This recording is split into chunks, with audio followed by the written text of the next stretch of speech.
Earlier this week, someone sent letters threatening to attack Christmas Eve services at 2 Denton churches. The attacks never happened, and the threats didn't stop worshipers from coming tonight either. One of the threatened churches was Denton Bible Church. Brandon Todd is there live tonight. Brandon. Well, there was extra security, Steve. At one point, a couple of guys opened up their coats for staff members before they walked into the sanctuary. But for those that did show up, those threats earlier this week just weren't enough to keep them out of church on Christmas Eve.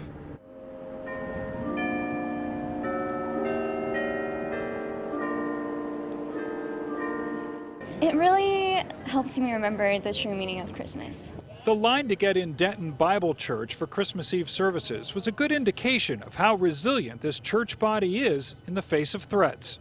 Christians are being persecuted all over the world, and we want to stand up for our faith and celebrate the birth of our Lord. Despite a letter Monday with a bomb threat at this Christmas Eve service, church members seemed unfazed. Let's be honest, nothing's going to happen, so I'm just treating it as if it's just a normal Christmas Eve service. I'm excited. Another letter was sent to St. Andrew Presbyterian Church with a threat against its Christmas Eve services.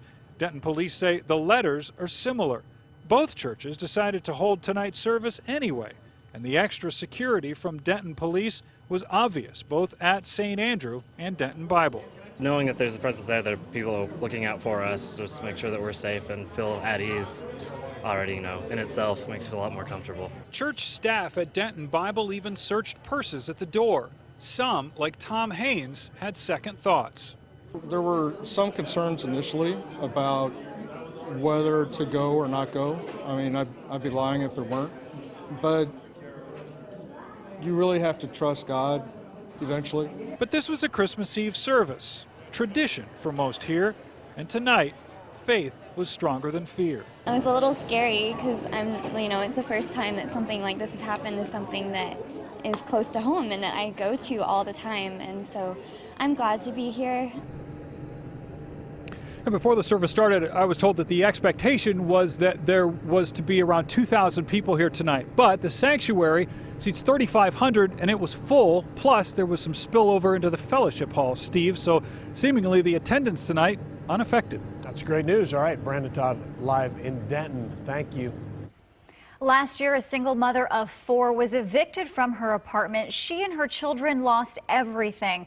Since then, they've been living in a cramped economy hotel. That is until tonight, when her church gave her an incredible gift, a new home for the holidays. Fox 4's Zahid Arab was at the big reveal at Calvary Church in Irving. Zahid.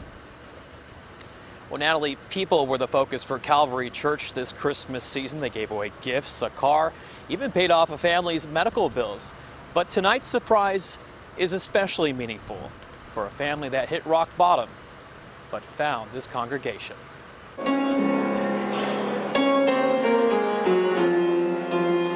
Christmas Eve service is a special night at Calvary Church.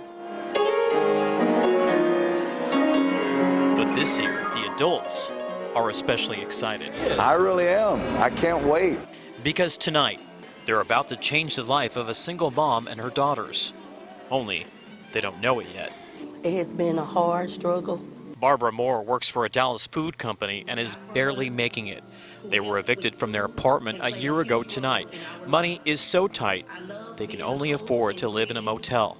The main thing that made me not want to give up is my kids, because I know what I had to do. So a congregation of more than 11,000 Secret Santas pitched in and rented this brand new apartment for the hardworking mom and her girls. She thinks she's getting it in January. This time of year, we decided as a church, hey, we love pageants, we love programs, we love the Christmas stuff, but instead of doing that this year, we said, let's take the resources we have and let's put it into restoration. This is what joy to the world is. Let's help some families restore what they've lost. But what she doesn't know is the church furnished it, even put up a tree with presents. But there isn't a bow big enough for this surprise. I thank God He has provided me with a steady job. For someone who's never had much. And here's your keys to your apartment. And you're waking. May be the best gift.